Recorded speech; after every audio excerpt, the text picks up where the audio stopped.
Melihat Lisa yang udah muncul ke publik ini jadi langkah tepat nggak bang buat si Lisa bang? Menurut abang sebagai praktisi hukum seperti apa bang?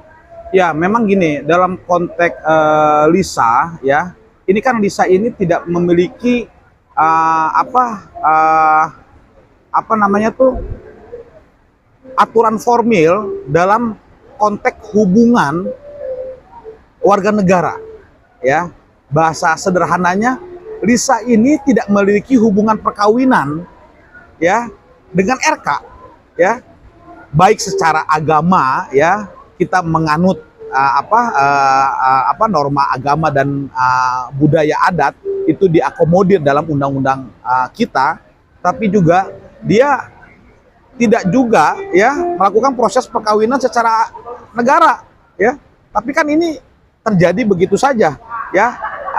Yang sebenarnya ini fakta-fakta ini kan baru dari pihak klaim pengakuan tadi konferensi dari pihak Lisa kan kepada RK. Jadi Lisa menyampaikan pengakuan tentunya, ya, dan itu kita bisa melihat apakah itu memang menjadi bukti hukum ke depannya, ya. Pengakuan tersebut atas peristiwa atau kronologi awal pertemuan sampai terjadi dan sebagainya ini kan dari pihak klaim pihak Lisa. Tapi kan kita juga belum bisa memastikan bagaimana klaim ataupun pengakuan dari pihak RK, kan seperti itu gitu loh. Bang, dengan kemunculannya Lisa ini bisa jadi bumerang sendiri untuk Lisa atau seperti apa bang?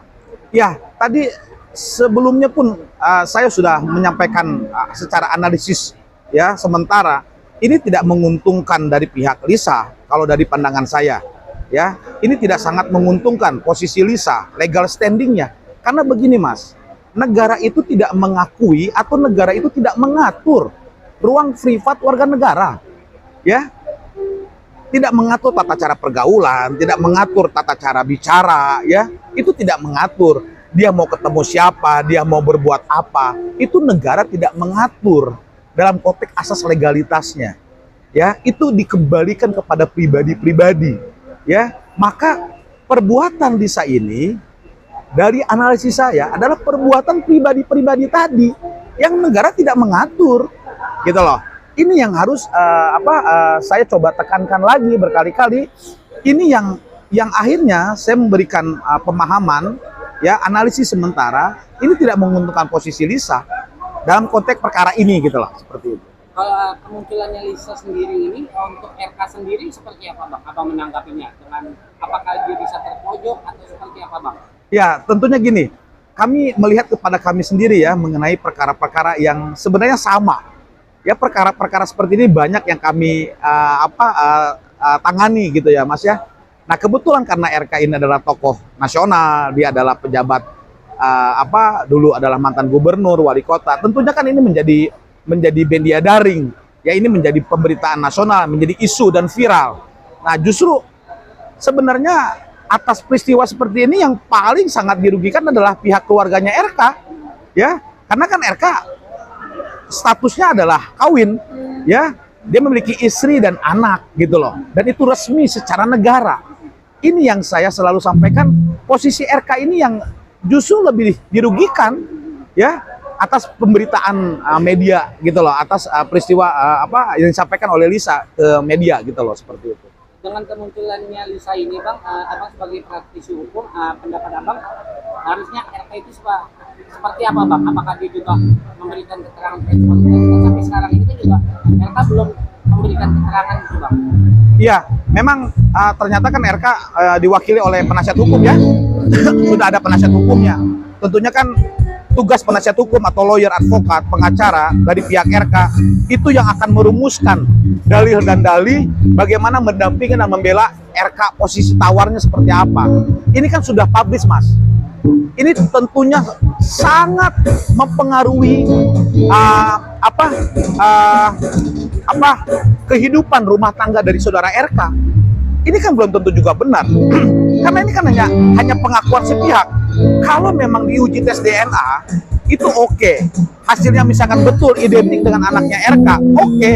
Kita bicaranya lain. Tapi kan ini sudah media, sudah publish, tetapi kan posisi memastikan secara formil apakah pengakuan itu adalah anaknya RK kan nggak ada. Ya, kita harus pahami itu dulu. Tetapi ini kenapa di bola media ini menjadi viral? Karena ya RK posisi tawarnya kan tinggi. Dia tokoh nasional saat ini, dia pejabat politik, ya, dia politisi partai Golkar. Ini kan sangat mempengaruhi, ya. Seharusnya harapan saya sih Lisa ini bisa menyelesaikannya, gitu ya. Tidak sampai blow up lah, ya. Karena juga harus Lisa ini apa sih maksud tujuannya? Kan dalam hukum itu ada mens rea namanya, ada niat jahat.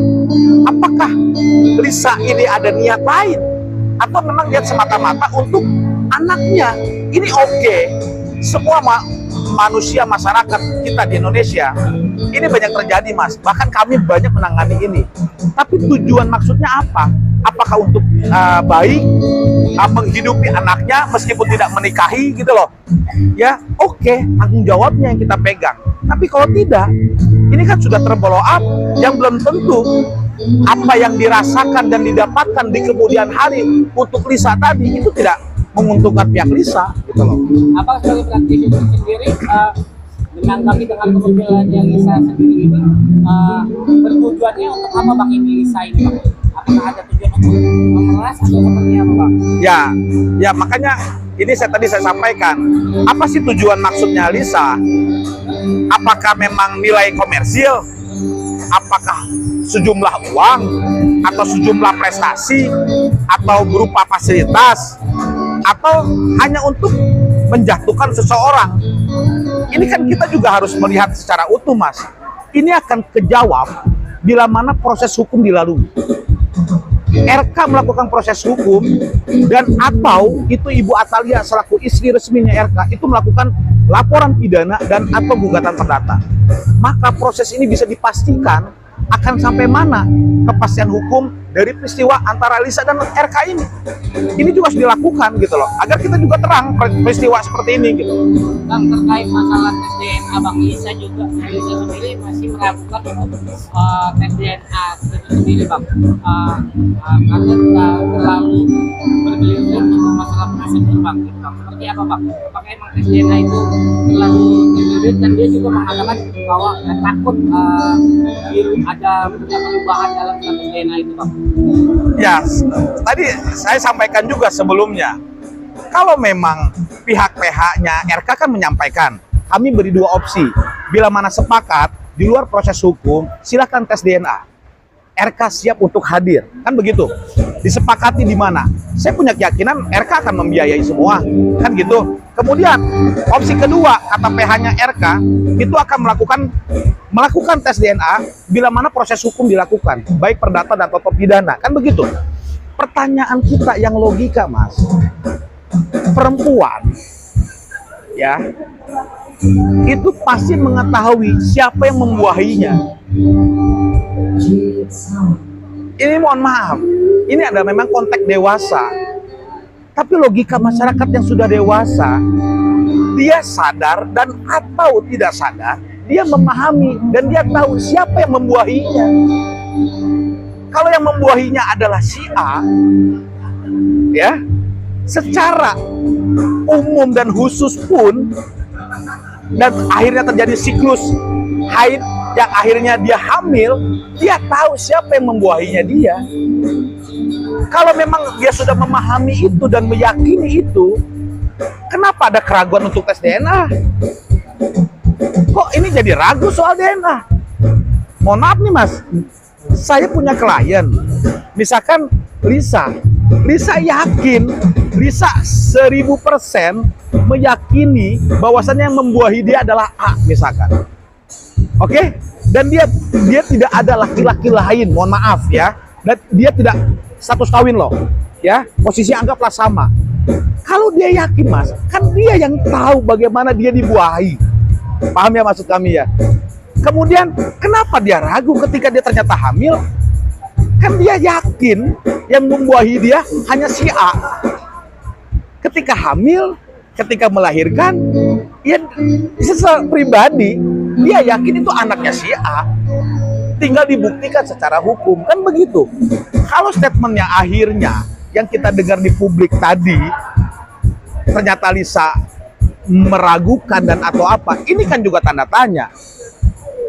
Mohon maaf ya, bahasa kasar gitu pergaulan, ya mungkin bukan itu saja, mungkin bukan A saja atau apa dan bagaimana, itu kembali lagi kepada pribadi yang tahu langsung dalam peristiwa pribadi-pribadinya mereka, seperti itu. Bang, berbicara tentang membuahi Bang, Lisa sendiri juga meyakini bahwa dia pernah menginap di Palembang bersama RK selama 3 hari Bang, dan Lisa juga melakukan hubungan itu selama 3 hari dengan RK. Apakah itu bisa menjadi bukti bahwa emang benar ini anaknya kamu, bahwa emang kita juga melakukan hubungan selama 3 hari? Itu seperti apa Bang? Itulah dalam konteks negara, klaim seseorang, pengakuan seseorang tidak bisa menjadi langsung mutlak menjadi alat bukti yang cukup, yang dipastikan unsur hukum itu terpenuhi, gitu loh.